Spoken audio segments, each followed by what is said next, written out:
Olá pessoal, eu decidi fazer esse vídeo para vocês terem um material que sempre possam revisitar quando tiverem alguma dúvida, né? Eu tô devendo falar um pouco sobre como foi o treinamento, como é que faz as análises e como foi a construção dos painéis, quantos pacientes a gente vai conseguir fazer em cada painel e especificamente em relação às análises, para vocês começarem a colocar a mão na prática e fazer os bancos de dados de vocês, porque quando os resultados saírem, a gente vai ter que gastar mais tempo analisando do que efetivamente sequenciando, tá? Então, só para relembrar, o nosso sequenciador, ele faz esse sequenciamento a partir da diferença de pH, quando vai tendo incorporação de uma nova base, de um novo nucleotídeo. E ele faz sequenciamento, que é chamado sequenciamento de nova geração, porque ele é um sequenciamento muito rápido em relação aos anteriores e faz análise massiva. Ele analisa várias sequências ao mesmo tempo. O Ion, ele pode fazer transcriptoma, epigenoma e genoma. Em relação ao genoma, ele pode fazer sequenciamento de novo, que é a identificação de novas espécies, novos genes, painéis específicos para alvos, que é o nosso caso no painel de SNP, neuroinflamação, a gente desenha alvos que queremos estudar, né? Que também é conhecido como um painel hotspot. Eu quero estudar um SNP X, eu desenho só para aquela região. Quero estudar um SNP Y, eu desenho só para aquela região. Ou ainda o painel de cavernoma, por exemplo, que eu quero estudar só os genes. Genes CCM1, CCM2, CCM3, eu fiz o desenho apenas para aqueles genes. No exoma também é alvo. Você desenha o painel específico para aquele exon daquele gene. Podemos fazer também o sequenciamento do genoma total. Essa metodologia é um pouco mais demorada e não é tão simples de analisar. Em relação ao transcriptoma, podemos fazer a análise de expressão gênica, a avaliação de pequenos RNAs e o transcriptoma total da célula, ou de certa condição. No transcriptoma também existe painéis específicos. A gente pode fazer igual o painel de SNPs, a gente pode fazer o painel de transcriptoma. A gente quer avaliar a expressão de determinados genes. Aí você desenha um painel com aqueles genes que você quer estudar. A epigenoma, ela é a ciência que estuda a regulação da expressão gênica. Então, não há, mesmo que você tenha determinada variante ou não, aquela variante no seu DNA, ela pode ser expressa em RNA ou não. Quem vai determinar isso, essa expressão, é a regulação da expressão. Então, a gente usa a metodologia de epigenoma, a partir de protocolos bem estabelecidos de chip-seq e de metilação. Aqui é o nosso chip, só para vocês tomarem conhecimento, é o chip 510. Ele é um chip menorzinho, que ele faz menos leituras. Lembra que o NGS, ele faz sequenciamento massivo? Quanto maior é o gene, quanto maior é o chip, mais leituras, mais reads ele é capaz de avaliar. Então, isso significa que você vai ter uma análise mais robusta e você também pode colocar mais pacientes. Exemplo, nosso chip que a gente comprou é o 530. É por isso que eu falo sempre para vocês. Em um chip eu consigo colocar 200 pacientes, porque eu vou ter leituras adequadas, suficientes para identificar variantes. E ele é um chip é o maior chip que é um chip grande e eu consigo colocar muitos pacientes, tá? Para o meu painel de SNPs. Para o painel de cavernoma, por exemplo, ele cabe até mais pacientes, porque o cavernoma está sequenciando só 3 genes. Isso tudo vai depender do nosso desenho de painel, ok? O fluxo de trabalho é esse. A gente tem o DNA, prepara a biblioteca, faz uma amplificação clonal no chefe, sequencia no IO e depois faz as análises de dados. Passo a passo, a gente tem pontos cruciais. Exemplo, na extração de DNA, quando a gente faz a extração de DNA, tem um detalhe muito importante. Não pode ser em tubos de heparina. Por quê? Heparina degrada DNA. Por isso que a gente tem feito a coleta do material de sangue periférico em tubo de DTA. Após essa coleta, normalmente os meninos fazem o que eu chamo de processamento, que é separar plasma do concentrado de células. E o concentrado de células, a gente retira só uma nuvenzinha do leucócito e onde vai fazer a extração do DNA. O nosso protocolo, ele é simples, ele é baseado em purificação do DNA por colunas. A gente tem um excelente rendimento, mas a qualidade não é tão boa quanto se a gente utilizasse uma metodologia por bits magnéticas. Mas também ele é bem superior se a gente fizesse a extração caseira, que a gente chama, né, por ficol e etc. Então a gente tá no meio termo. E eu escolhi esse kit porque custo-benefício. A gente é um bom kit e não é tão caro assim. Após a extração, é necessário que faça a quantificação para saber a quantidade de DNA que tem cada microlitro daquela amostra. E a gente faz o preparo das bibliotecas. Quando eu falo em preparo das bibliotecas, é quando a gente usa a parte mais cara dos nossos kits, que é onde vai ter a amplificação do painel específico, vai ter enzimas específicas, e aqui o kit que a gente tem no laboratório é cada kit de biblioteca faz 96 amostras, né? Então, lembrando, hoje a gente está trabalhando com 2 painéis, um painel de cavernoma e um painel de SNPs. Esse painel de SNPs, ele vai identificar 200 variantes, 200 SNPs. Então, por exemplo, para um projeto da arbovirose, eu vou utilizar só o painel de SNPs.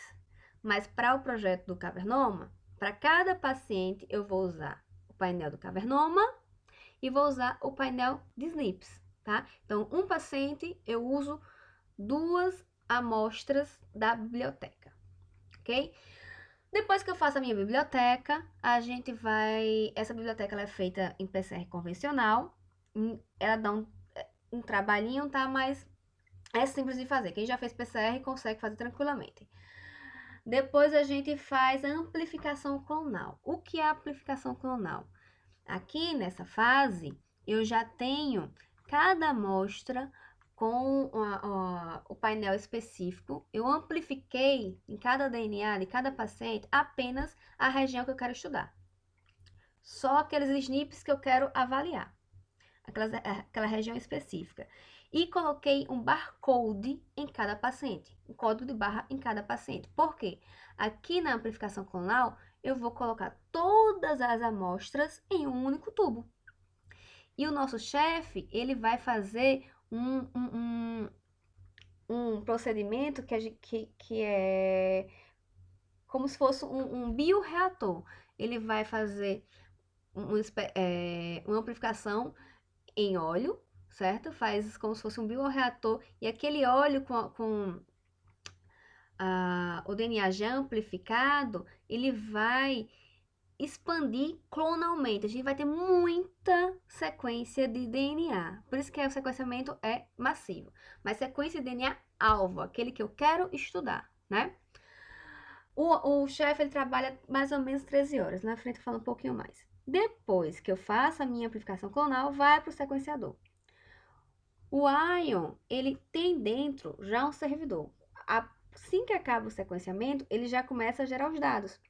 A gente não precisa fazer nada, só montar o template corretamente e ele já começa a gerar os dados e joga no nosso Ion Torrent Suite, que é o servidor que a gente tem acesso no laboratório.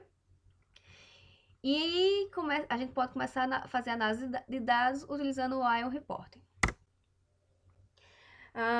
O preparo das bibliotecas, ele dura em torno de 3 a 4 horas, dependendo da quantidade de amostras, tá? Então, só para a gente ter ideia do que é feito. Você faz a extração de DNA. Eu quero estudar áreas-alvo. Eu não quero estudar o genoma todo. Eu quero estudar genes específicos, como é o caso do painel do cavernoma. Eu quero estudar variantes específicas, como é o caso da nosso painel de SNPs. Eu vou colocar primers, que são regiões que anelam próximo do local de interesse que eu quero estudar. E esses primers vão ajudar, auxiliar na amplificação apenas dessa região. Após isso, após essa primeira amplificação, a gente faz uma metodologia chamada de digestão de pontas dessa amplificação. Por quê? Para colocar o barcode em cada amostra de paciente. Normalmente, o barcode ele precisa de pontas cegas. Esses detalhes eu vou dar especificamente nas aulas que a gente está tendo segunda-feira, mas é só para vocês entenderem que eu tenho um experimento aqui, que é a amplificação com o meu painel. Depois eu faço outro experimento aqui, que é para deixar as pontas cegas e aí ligar os meus adaptadores. Outro experimento que é a purificação. Coloco os meus barcodes para dizer que cada paciente é um barcode que o Ion ele vai conseguir identificar, né? Então, paciente 1 é barcode X, paciente 2 é barcode Y. E eu faço mais uma amplificação, tá? Ele fala que se necessário, mas a gente faz uma última amplificação aqui. Após todos esses experimentos, são rápidos, não são tão demorados não, coisa, cada uma hora, aqui é 10 minutos, tá? Após todos esses experimentos, a gente tem que quantificar a nossa biblioteca. Por quê? Se a minha biblioteca não tiver uma quantificação adequada, ele não vai sequenciar bem. A gente tem 4 metodologias para quantificar: Bioanalyzer, QPCR, Equalizer e Qubit, em ordem de melhor quantificação. Nós podemos fazer hoje QPCR e Equalizer. A QPCR é a melhor forma de quantificar, no nosso caso, principalmente porque a gente está iniciando. Embora a gente não tenha um equipamento de laboratório, mas a gente consegue fazer nos laboratórios parceiros. Também demora um pouco, em torno de 2 horas para fazer essa QPCR aqui, essa quantificação, unindo pipetagem e equipamento. Nós temos o Equalizer. O Equalizer é muito simples. Eu vou determinar que eu quero usar 70 picomols de biblioteca. Eu vou colocar uma quantidade específica do reagente Equalizer. Ele tem bits magnéticas e ele vai captar apenas aquela quantificação específica. É muito simples. Nós temos um laboratório, mas acho que agora, como a gente está iniciando, fazendo a rotina, treinando as pessoas, o Equalizer a gente vai usar quando tiver tudo bem padronizado, ok? Aí vai ser mais rápido. O Qubit também ele pode ser usado para quantificar, mas ele não qualifica. Ele é a pior metodologia. Então, o Qubit se usa na última necessidade, certo? Fiz a biblioteca, jogo a minha biblioteca no Ion Chef, que ele vai fazer o nosso template. É aquilo que eu falei, é um bioreator que vai enriquecer os nossos alvos, ele vai fazer com que aquela amplificação inicial de uma região específica, agora eu tenha muitas regiões, uma amplificação clonal, tenha muitas daquelas regiões, e ele vai fazer um enriquecimento. O que é isso? Toda BID que não tiver a região específica de estudo que eu quero estudar, ele vai retirar da minha amostra. Por quê? O Ion, ele lê tudo. E se ele lê BID vazia, a gente está perdendo leitura. Então, ele é uma metodologia muito eficiente porque quando vai para o sequenciamento, ele só vai o que ele tem que ler, tá? Ele demora 5 a 13 horas porque depende da quantidade de amostras que a gente está usando. Agora vamos para o sequenciamento. O sequenciamento também vai depender do tamanho do nosso painel e da quantidade de amostras que a gente estiver utilizando. Ele vai durar 2 a 7 horas, tá? Antes de começar o sequenciamento, a gente faz todo um planejamento no nosso servidor. Esse servidor, quando eu falo servidor, só tem um computador cadastrado, que é o computador da professora Sonisa, o Mac da nossa sala de reuniões. Só naquele computador a gente pode fazer esse tipo de análise, montar, desculpa, não é nem análise, é montar todo o plano de corrida. Aqui eu coloco quantas amostras, quais barcodes, algumas especificações dos kits, também falo a quantidade de reagentes e etc. Eu configuro os parâmetros.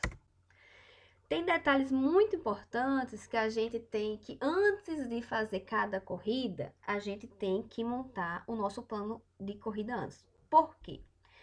Cada chip, cada reação de sequenciamento, ele tem dois tipos de corrida. Uma corrida para 200 pares de bases ou uma corrida para 400 pares de bases. Quem determina isso? Quando eu desenho o meu painel, certo? Aqui são os dois painéis que a gente desenhou, Projeto Cavernoma e SNP Neuroinflamação. Ele me dá, ao final, quando eu mando eles desenharem, ele me dá quantos pares de base eu tenho em cada leitura. O painel do Cavernoma e o de SNP, ele diz que eu tenho mais ou menos 375 pares de base. Por aqui, que é as especificações que o fabricante me manda, eu provavelmente não, eu organizaria o meu plano utilizando 400 pares de base. E isso significa que eu vou configurar para 850 flows. O que é isso? Quantas vezes vai passar o reagente em cada poço? Porque eu tenho uma sequência maior para aquela quantidade de reagentes. Isso é importante porque eu vou para 850 flows, eu vou usar todo um kit de sequenciamento, ok? Então, eu só consigo fazer um chip com todo um kit de sequenciamento. Mas, se fosse 200 pares de bases, eu ia configurar para 520 flows. Como o reagente de sequenciamento ele tem uma quantidade a mais, isso significaria que eu ia conseguir fazer 2 chips com o reagente de sequenciamento.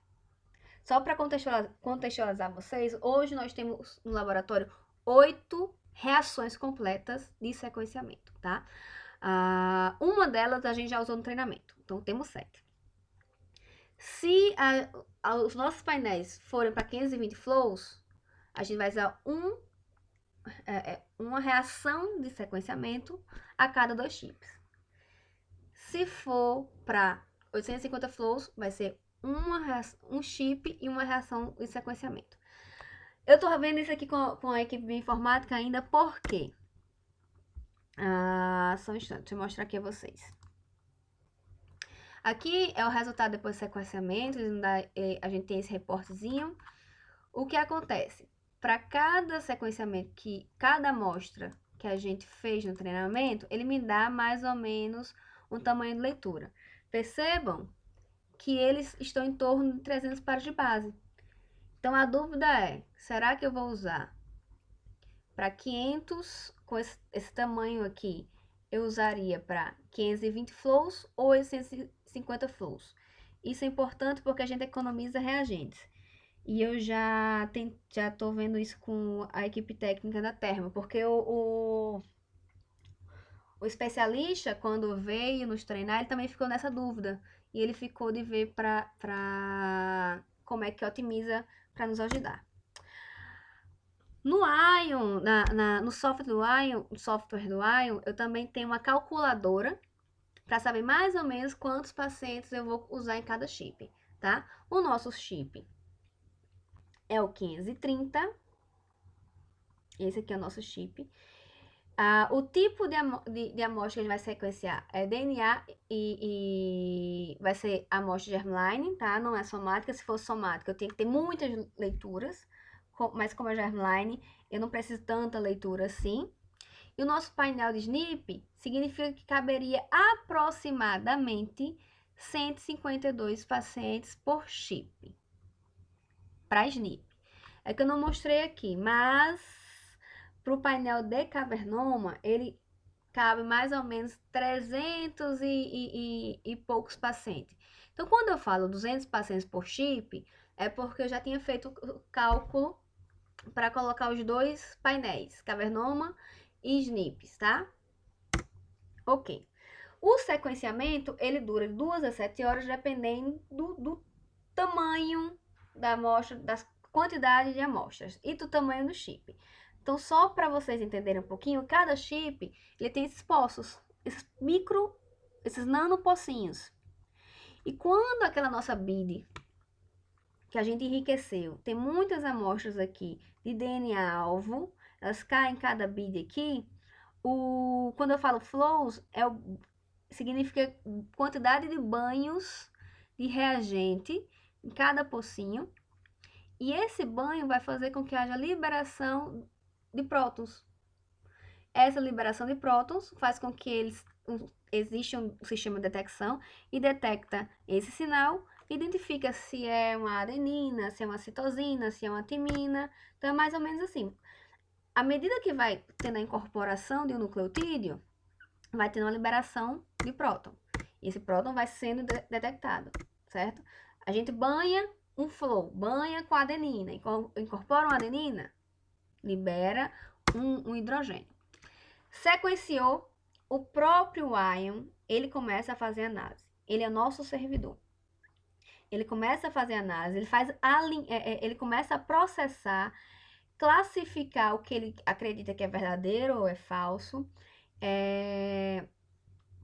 Se a gente configurar, certo? Existem alguns plugins que a gente coloca na hora do nosso plano de corrida. E no caso específico dos dois painéis, é chamada de base, né? Ele faz a chamada de base, ele usa os filtros específicos para retirar o que seria falso positivo e vai alinhar. Quando eu falo em alinhamento, pessoal, significa que ele vai alinhar com o genoma de referência. Porque ele não saberia dizer que gene é aquele sem um genoma prévio. No nosso caso, eu utilizei um genoma específico. Porque, assim, o projeto de genoma humano já nos deu várias sequências. Eu utilizei uma sequência específica que já é bem validada e ele alinhou aquele sequenciamento que nós fizemos no ion em um genoma já validado, para identificar os genes encontrados ou as variantes. Existe uma série de algoritmos de processamento, relatórios, e o dado depois ele vai ser analisado da forma com que a gente preferir. Isso aqui é a pipeline do servidor. E todos esses dados são armazenados no nosso servidor e na nuvem, certo? No nosso caso, nós não temos um servidor extra. O servidor extra é quase o mesmo valor do Ion S5. Então, a gente utiliza e processa tudo na nuvem. Mas, futuramente, dependendo da demanda, a gente pode ter um servidor extra. Então, só para vocês entenderem um pouquinho sobre o alinhamento. Quando eu falo alinhamento com genoma de referência, aqui seria o genoma humano, que a gente escolheu, certo? E eu não tenho várias sequências, eu não tenho uma amplificação clonal. Então, eu tenho várias leiturazinhas. Essas leituras, elas vão ser montadas a partir de um genoma de referência. Só que lembrem-se, o DNA, ele tem duas fitas. Ele tem uma fita contínua, positiva, e uma descontínua, negativa. E esse detalhe é muito importante, porque nas análises ele pode ter sequenciado a fita positiva ou a fita negativa, mas isso não importa. Ele vai saber de fato quem é a variante que a gente está querendo identificar. Quando a gente fala em genoma de novo, para novas espécies, é um pouco complicado porque ele vai fazer o alinhamento para todos os lados, de várias formas. Ele vai montar e vai comparar com diversos genomas, tá? Isso aqui é bem um pouco mais complicado. Mas vamos ver, focar nos nossos painéis, que é esse tipo de alinhamento aqui. Ok, fez os alinhamentos. Lembrem sempre da palavra massivo, sequenciamento massivo. Significa que ele vai montar contíguos. Quando eu falar em montar contíguos, é porque amplificou tantas regiões,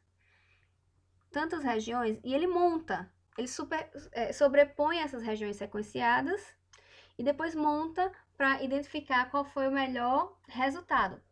E tem métricas de qualidade.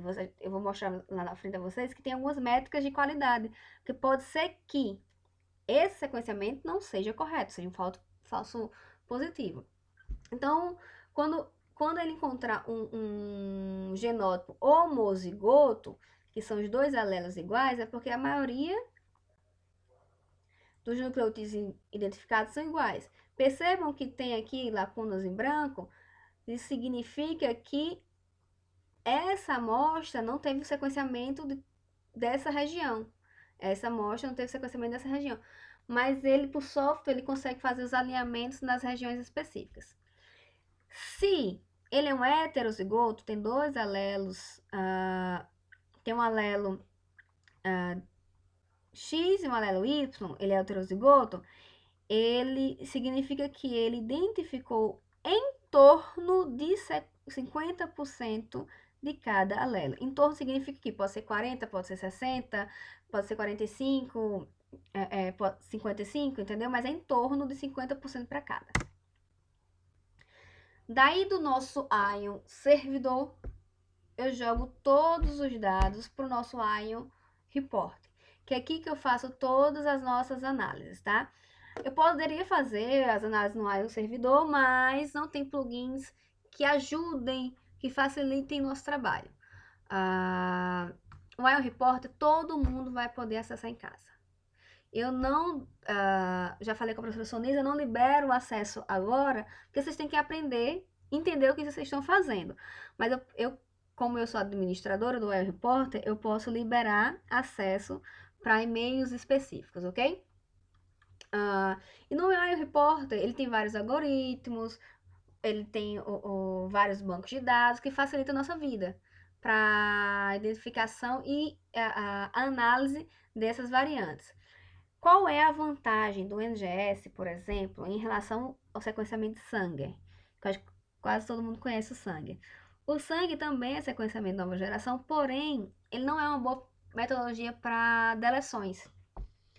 E principalmente quando a gente fala do painel de cavernoma, existem algumas variantes patogênicas que são deleções. O Ion, ele faz muito bem o sequenciamento de inserções e deleções. Então, a gente já está um pouco superior, ok? Outro detalhe em relação aos painéis, que eu quero deixar bem claro, é que, principalmente no painel de SNP, não significa que a gente vai encontrar 200 variantes e aquelas 200 que a gente desenhou. O plugin que a gente utiliza é chamada de variante. Só se o paciente for variante que eu vou conseguir identificar. Se ele for normal, o software não identifica, ok? Porque assim, seria uma loucura ele identificar o normal, porque o painel, ele é muito legal. Ele não sequencia só o SNP, só aquela troca de nucleotídeo. Ele sequencia uma região próxima. Então, ele nos retorna resultados de tudo que for variante naquela região. Isso é muito bom porque depois eu posso baixar todos esses alinhamentos e procurar manualmente.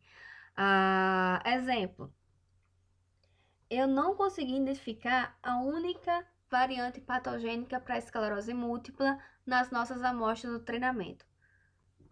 Mas a gente sabe que isso é muito raro. A frequência dele é menor que 1% na população geral.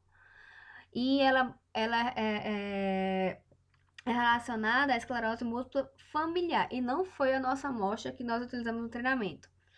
Mas a chamada de variante, ela só identifica SNPs com a frequência maior de 10%, que significa que a cada 1.000 pessoas, 10 pessoas vão ter. Tem uma variaçãozinha que ele dá, ele até no programa ele fala que tem, mas algo tão raro como esse SNP, patogênico da esclerose múltipla, ele não iria identificar. E o que foi que eu fiz com o bioinformata da Termo? Baixei os arquivos de alinhamentos. O que são arquivos de alinhamento? Aquela sequenciazinha A, T, G, entendeu? A sequência de DNA.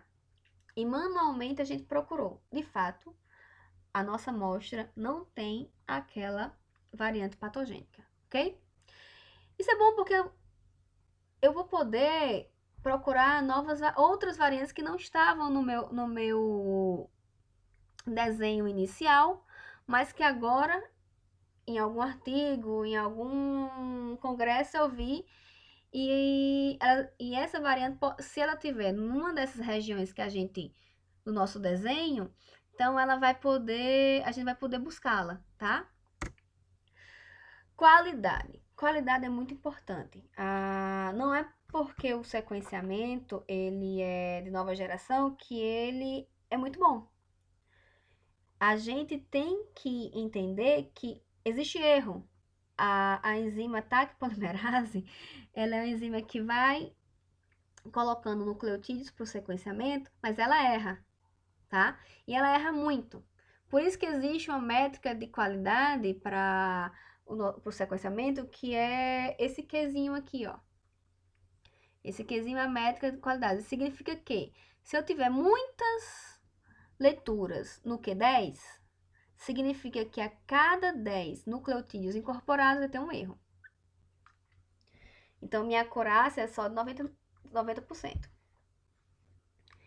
Se eu tiver um Q20, muitas amostras em Q20, significa que eu tenho a cada 100 aminoácidos não, nucleotídeos incorporados, eu tenho um nucleotídeo errado. Então, a minha acurácia já é 99%.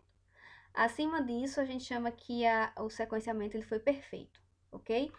Isso aqui é importante também porque cada sequenciamento vai ter para cada amostra vai ter um reporte desse, que eu já mostrei, e ele vai me dar as métricas de qualidade. Então, no caso dessa amostra aqui, eu tive muita amostra em Q17 e muita amostra em Q20 e razoavelmente algumas amostras, algumas leituras perfeitas. Se eu tivesse amostras abaixo de Q17, nós não teríamos uma boa qualidade de sequenciamento, tá? Isso é algo muito importante, que todo sequenciamento a gente tem que avaliar a qualidade, ok? Tá. Então, agora, eu vou mostrar um pouquinho sobre como é que a gente faz a análise. Então, esse é o Ion Reporter, certo? E todas as amostras que são sequenciadas, elas vêm, assim que termina a análise no Ion servidor, elas vêm para cá. Agora vai demorar um pouquinho porque minha internet não tá tão boa, mas vamos lá. Então, essas aqui são as amostras do treinamento, certo? Depois, tem muita análise aqui que no início, como eu também fui aprendendo, na minha época que eu fui treinada para o Ion, a gente fazia tudo manual. Era tudo por linha de comando, não tinha esse software. Aí como eu fui mexendo e aprendendo a fazer, tem um monte de análise aqui que depois eu vou apagar. Mas todas as amostras sequenciadas vêm para cá. E aqui são as minhas primeiras análises.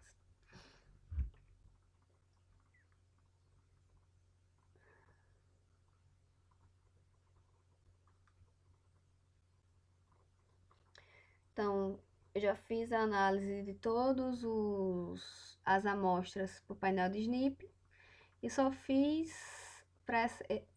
o painel de cavernoma para essa amostra aqui. Com o que a gente visualiza nos resultados. Então, o software, ele é muito legal, ele já me dá muitas informações, tá? Aqui nessa primeira aba, eu tenho a região de identificação daquele SNP, eu tenho o genótipo identificado naquele paciente, se passou no filtro, qual é o alelo de referência. Deixa eu colocar só um SNP aqui. Não, tá. Deixa eu mostrar a vocês quantos SNPs ele identificou primeiro. Ó, nessa amostra aqui, ela identificou 196 variantes. Lembram que eu desenhei para 200, né? Mas não significa que, essa amostra tem aquelas 200 variantes. Lembra que ele consegue identificar variantes próximo da região do SNP que eu desenhei? Então, é isso. Por isso que ele encontra bastante variantes. Agora, lembrem-se, SNP significa, existe para que haja evolução. Mas alguns SNPs vão estar associados à diferença de expressão e podem ser até patogênicos. Então, a maioria desses SNPs que a gente vai encontrar aqui são ou estão em desequilíbrio de ligação, ou são apenas da evolução. Para a gente aumentar a variabilidade entre as pessoas, tá? Então, ó, eu tenho todas essas variantes identificadas.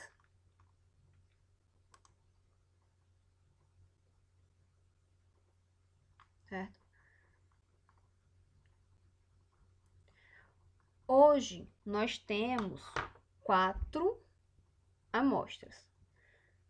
Semana que vem, eu já começo a fazer o sequenciamento para o projeto Cavernoma. Logo em seguida, eu vou começar a fazer para o projeto Arbovirose. Então, vai chegar um momento que a gente vai ter muita amostra, todos têm que se envolver nas análises. Eu vou mostrar especificamente de um gene que vai ficar mais fácil. Ok. Essa variante ela foi identificada. Então, aqui, ó, nessa aba, a gente vê a região que ela é encontrada, qual foi o genótipo neste indivíduo, que é heterozigoto, se passou no filtro, qual é o genoma, o alelo referência, qual o tipo, nesse caso SNV, a mesma coisa da SNP, tá? Qual o gene, a localização downstream, que significa que é antes da região codante. A frequência identificada, ela não é heterozigoto, então o alelo identificado ele foi sequenciado em mais ou menos 51% das leituras. Nesta aba, já vejo qual é a fita, então ela foi sequenciada na fita positiva. Se fosse em exon, estaria dizendo qual era o exon aqui, mas como é antes da região codante, não há nenhum exon. Qual o transcrito referência? Pessoal, genética é assim. Existem muitos transcritos para muitas sequências. É importante que vocês já comecem a se familiarizar nesses termos. Qual é o código referência desta variante? Significa que eu tenho uma troca de G para A e não tem mudança de aminoácido. Percebam que aqui, ó, eu tenho duas localizações no genoma. Eu tenho essa localização quando a gente fala neste transcrito e esta localização quando a gente fala este transcrito, tá? O que é que significa isso? Menos, não é região codante, ok? 488. Menos 488 do primeiro códon que é codante, que é expresso, tá? Em RNA. E eu tenho uma troca de G para A. Poxa, Fabrícia, mas se não é região exônica, que se não vai codificar RNA, é importante? É, região regulatória. Qual o efeito? Desconhecido. E aqui são as métricas de filogenia. Nesta aba, a gente já vê mais relação à frequência mundial. Esse código de barra é o código que vocês vão encontrar nos bancos de dados. Esse é além do nome do gene, certo? TNF, que é o nome do gene. Esse código é como se fosse a impressão digital desse SNP. Vocês vão usar ele para qualquer análise, para ajudar a entender o que é que esse SNP faz. MAF é a frequência do menor alelo. Então, o alelo variante, em teoria, ele a cada 1000 pessoas, ele vai existir em 9 indivíduos, certo? Isso que significa MAF. Aqui também tem as frequências do alelo variante em populações diferentes, europeia, americana, aqui é global, tá? E tem aqui também são algumas métricas populacionais. Ontologia. Ontologia simplesmente vai me dizer o que ele significa, certo? A sinalização da NF-κB, a linfotoxina alfa, ele vai explicar o que é qual é a função desse SNP. Farmacogenética. Ele está me mostrando que tem esse SNP, está cadastrado nos bancos de dados de resposta terapêutica, certo? Está relacionado a todos esses medicamentos.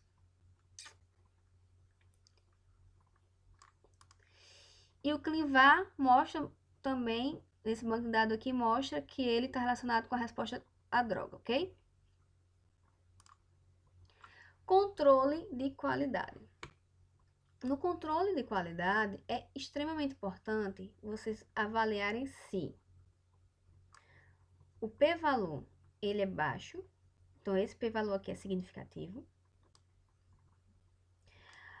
A qualidade de cobertura ela foi adequada, e significa que para esse SNP, o SNP nesse gene identificado, foi feito 2.135 leituras.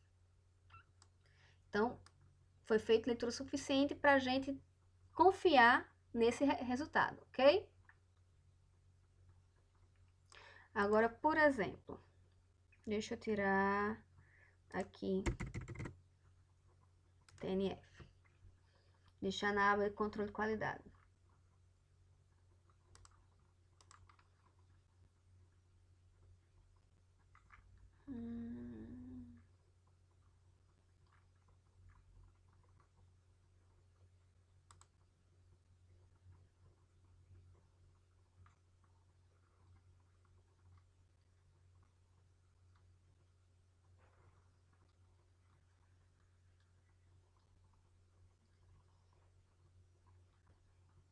Aqui, ó. Eu só fiz 250 leituras para essa variante. Esta variante é a terceira, porque meu computador ele é ruim de avaliar. Vamos lá.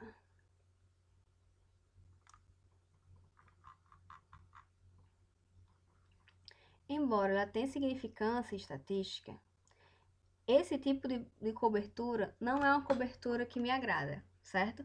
Eu vou depois dar uma olhadinha melhor nas métricas de qualidade, e essa aqui é uma das variantes que eu vou ter cuidado ao reportar.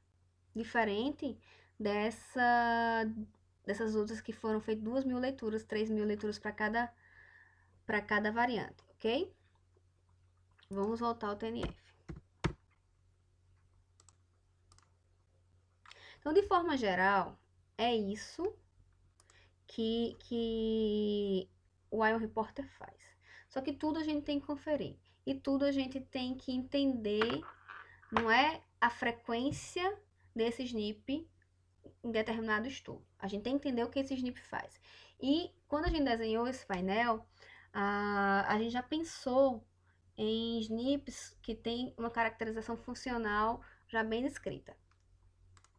Eu vou passar para cada um de vocês um arquivo desse, certo?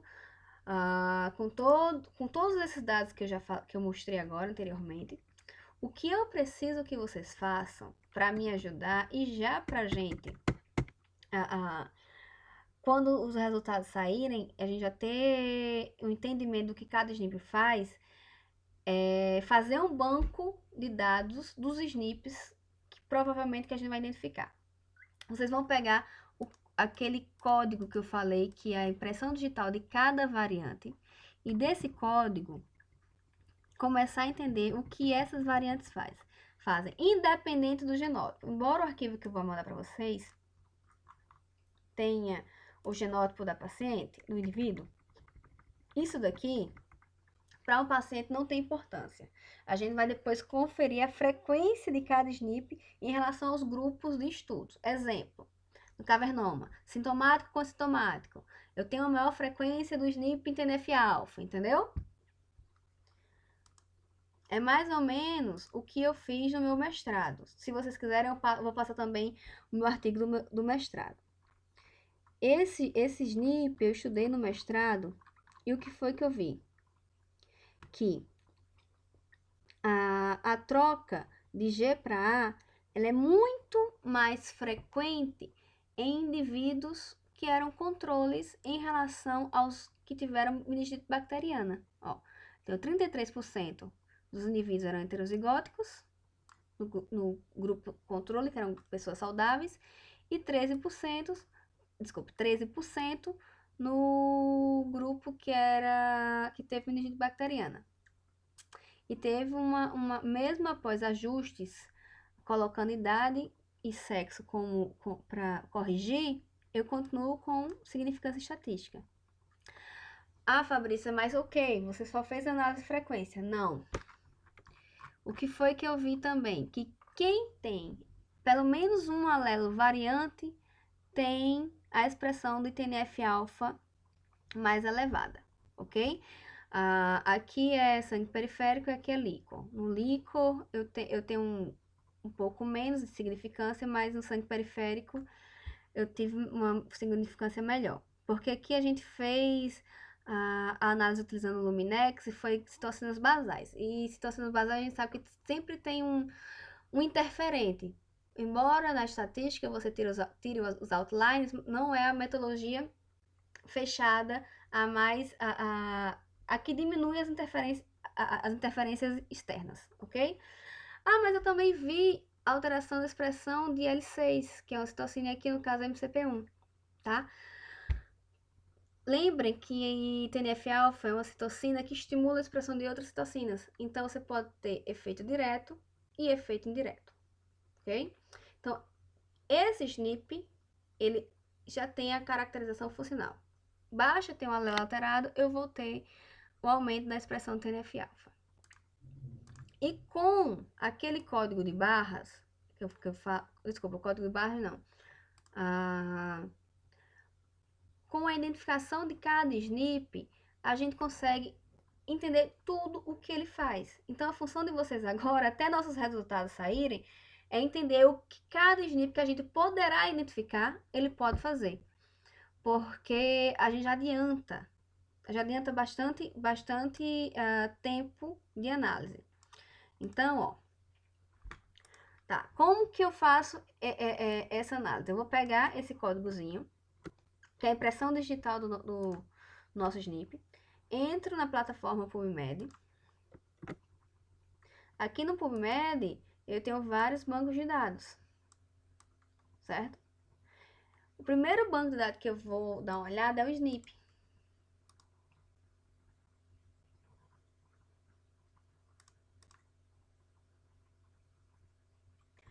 Tudo que eu quero desse SNP está nessa plataforma. Tudo que pode me ajudar.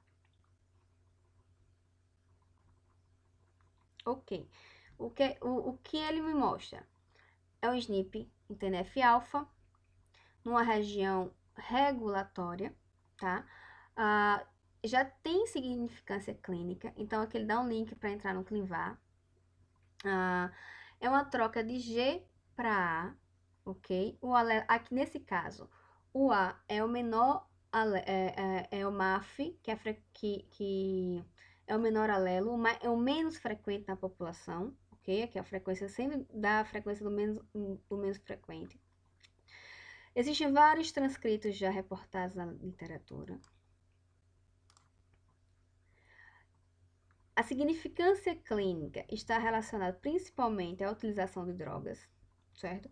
Então, para todas essas drogas, o indivíduo que tiver o genótipo pelo menos com um alelo alterado, heterozigoto ou homozigoto polimórfico, você tem que ajustar a dose desses medicamentos.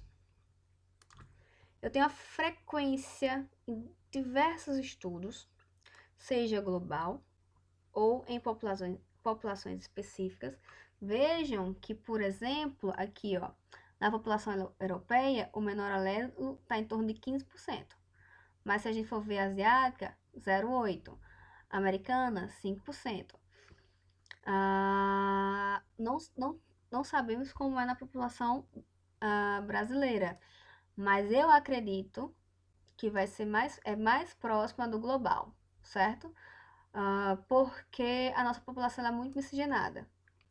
Eu até, no meu trabalho de mestrado, eu encontrei um resultado muito próximo da global também. Então, vários estudos e várias plataformas de consórcios, você pode encontrar as frequências aqui, ó. Aqui é o alelo ancestral, não chamem de alelo normal, tá? Porque a gente vai ver que o ancestral, ele pode ser o menos frequente. Porque quando foi feito o projeto Genoma Humano, iniciou-se com a morte só de pacientes, de indivíduos europeus. E quando entraram muitos grupos asiáticos, africanos, de outros locais, o que era alelo selvagem virou o alelo menos frequente. Aqui também tem dados de transcritos, todas as submissões do CLIVAR, porque assim, para entrar no CLIVAR tem que ser validado, certo? Ele não entra no CLIVAR em poucos estudos, ele tem todas umas etapas de validação, ok? Publicações, aí está o momento que a gente tem que se debruçar. Esse SNP tem uma frequência baixa, tem uma troca. Eu já sei, porque eu estudei no meu mestrado, eu sei que ele vai induzir, quem tiver pelo menos um alelo variante, vai induzir um aumento da expressão TNF-alfa, mas existe uma série de publicações que podem nos ajudar no entendimento do que esse SNP faz, tá? Então aqui, ó, já tem essas publicações. A gente pode, vocês não precisam ler todos, mas vocês precisam fazer um banco de dados e entender o que cada SNP faz, para quando sair os resultados, a gente já conseguir interpretar o mais rápido possível. Vou dar agora exemplos de possíveis problemas.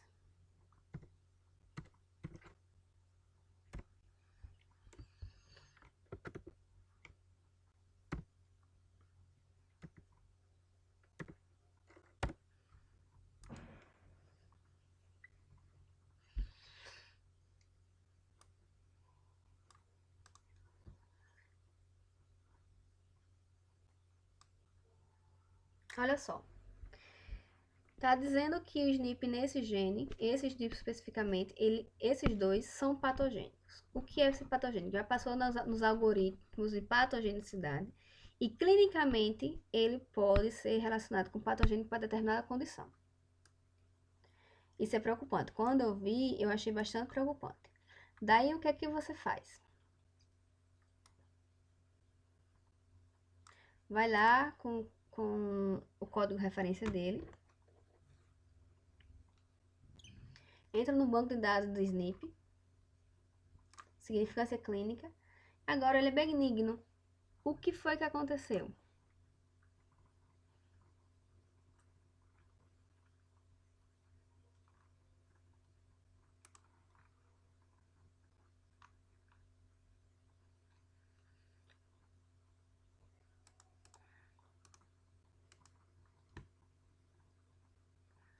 Houve, aqui, ó, houve uma revalidação dos parâmetros.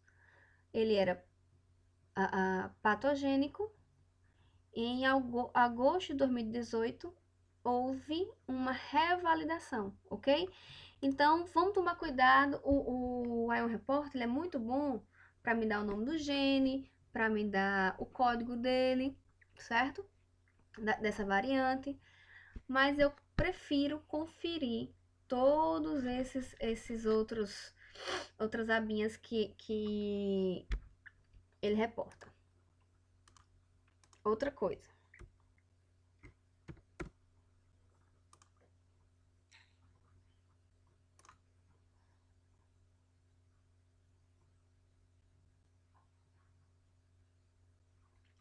mTOR, certo? Percebam, vamos aqui em funcional. Percebam que o genótipo identificado foi T para C, A para G e a referência TA, certo? Mas quando a gente avalia e vê que o sequenciamento foi